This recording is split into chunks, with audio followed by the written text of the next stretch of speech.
Professor of Civil and Environmental Engineering at Northeastern University.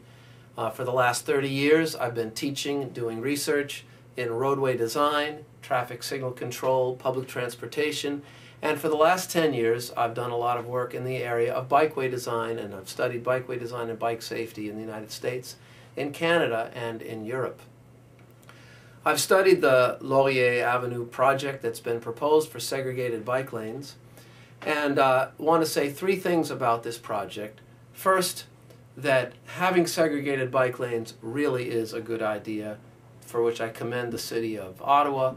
If we want to get more people riding bikes and we want to improve bike safety, the most important thing is to give people a place to ride where they're free from traffic stress.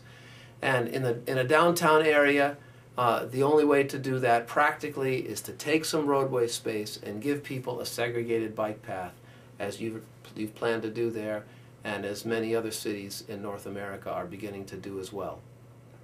Second, the choice of Laurier Avenue as the major east-west corridor, that's an excellent choice. It's the corridor that most closely parallels the main transit east-west corridor, and so it goes where the destinations are most heavily concentrated.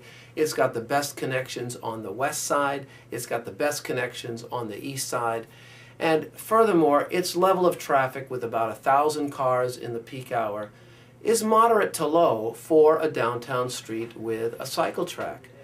And that means that we can expect a very good level of safety for a bike facility on a street like this.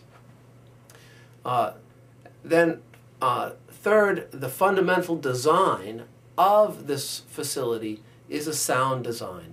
Bicyclists are separated from motor traffic by a low concrete barrier which extends to the stop line. There is always a conflict between through-going bikes and right-turning traffic, and this design resolves that conflict in a very unambiguous way, with priority to the through-going bicyclists and right-turning motorists yielding to them. Four aspects of the design emphasize that that's the desired and intended behavior. One is that the car's stop line is set back compared to the bicyclist stop line, so that when a light turns green, the bicyclist will be more visible. Second is the leading green arrow that's planned, which makes right-turning motorists yield to bicyclists and pedestrians. A third is that the bicycle crossings are marked with dotted lines and blue color, so that it's clear, just as it is when a motorist enters a crosswalk, that they have to yield to the pedestrians. Now when motorists turn into the bicycle crossing, it'll be clear that they're expected to yield to cyclists who are there. And then fourth, there's some very nice signs that are proposed that say, in effect, right-turning traffic, yield to bikes. Now, I know that some people have questioned the safety of segregated lanes and the safety of this project. That's something that I've studied. I conducted a large study in Montreal together with colleagues from the Harvard School of Public Health, from the Quebec Ministry of Public Health, and from McGill University. We compared 6 Montreal cycle tracks. These were two-way bike paths in the road. We compared them with parallel alternative bicycling routes.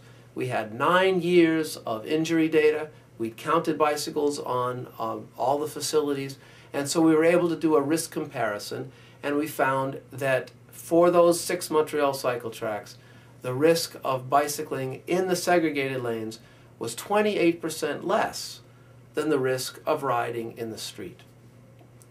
I know that some people are pointing now to a study done in Copenhagen, where they converted some bike lanes to cycle tracks and found that while some kinds of crashes decreased, others increased. If you look carefully at the numbers, you'll see that all of the increase comes from added pedestrian bicycle conflicts, which in Copenhagen is dominated by a kind of conflict that you won't see here in Ottawa. And that is pedestrians stepping off a bus and then being hit by a bicyclist who passes.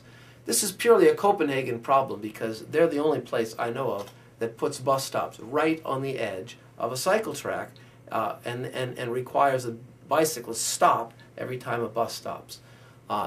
As I say, that problem won't happen here because you don't have bus stops.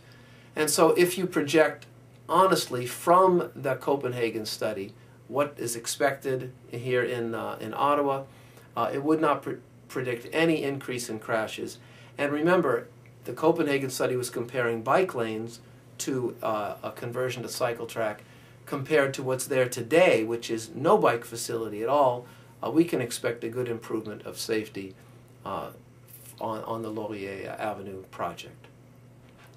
There are some more details about safety studies and some suggestions that I have for the designers to improve the design that you can find in my written comments. Thanks for this chance to present some things.